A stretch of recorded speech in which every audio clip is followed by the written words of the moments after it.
Okay guys, so దీనికి సంబంధించిన పూర్తి వివరాలు చూసుకుందాం. సో రైల్వేలో చూసుకున్నట్లయితే 1076 పోస్టులకు అయితే ఈ యొక్క నోటిఫికేషన్ అయితే రిలీజ్ చేయడం జరిగింది ఆర్ఆర్బీ కింద. సో ఆర్ఆర్బీలో చూసుకున్నట్లయితే దీనికి సంబంధించి మెడికల్ రిక్వైర్మెంట్ అనేది రిలీజ్ చేయడం అయితే జరిగిందనమాట. సో దీనికి సంబంధించి లాస్ట్ డేట్ అనేది చూసుకున్నట్లయితే నవంబర్ 16కి ఎండ్ అయితే అయిపోతుంది అనమాట. సో దానికి ముందు మీరు ఆన్లైన్లో అప్లికేషన్ అనేది సబ్మిట్ చేయాల్సిన అవసరం అయితే ఉంది. ఇంకా దీనికి సంబంధించిన మరిన్ని ఇన్ఫర్మేషన్ చూసుకున్నట్లయితే ఓపెనింగ్ డేట్ వచ్చేసి మనకు ఆగస్టు 17వ తారీఖు అయితే స్టార్ట్ అయితే అవుతుంది అనమాట. సో దాని తర్వాత క్లోజింగ్ డేట్ ఆల్రెడీ చెప్పినట్టు విధంగా 9వ తారీఖు నవంబర్లో అయితే 16వ తారీఖు నవంబర్లో ఎండ్ అయితే అయిపోతుంది. ఇంకా date of modification of window of correction of applications అనేది అది ఎప్పుడు ఇస్తారో అప్పుడు ఇస్తారనమాట.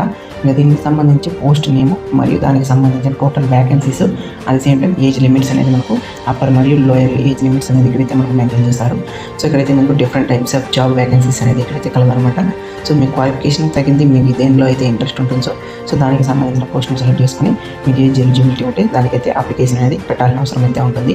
ఇంకా దీనికి సంబంధించినటువంటి రైల్వే పారామెడికల్ రిక్వైర్మెంట్ 2023కి సంబంధించిన ఎలిజిబిలిటీ చూసుకున్నట్లయితే eligible for the candidates will be provisional based on the details furnished with the candidates in the online application అంటున్నారు. The RRB will not be undertake details to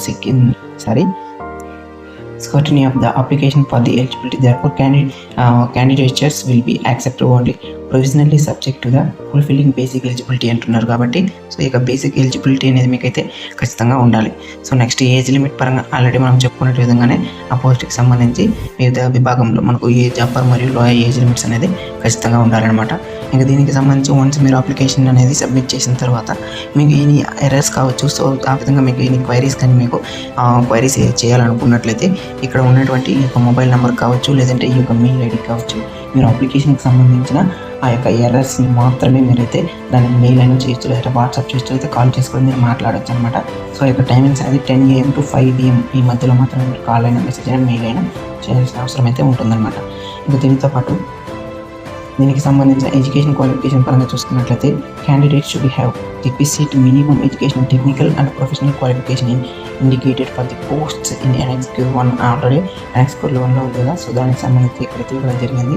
ఇక railway paramedical modes of payment అనేది ఇక్కడైతే ఇచ్చారు. ఇక online fee payment అనేది మీకైతే ఉంటుందన్నమాట ఇక్కడ.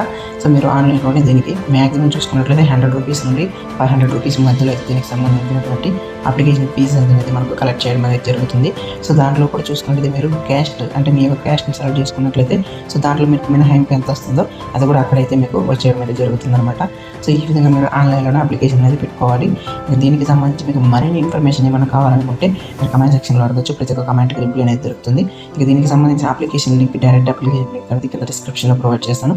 దానితో పాటు వాట్సాప్ గ్రూప్ లింక్ కూడా ప్రొవైడ్ చేస్తాను. మీరు వీడియోని త్వరగా దాంట్లో జాయిన్ అవ్వండి. మర్చిపోకుండా వీడియోని సబ్స్క్రైబ్ చేసుకోండి.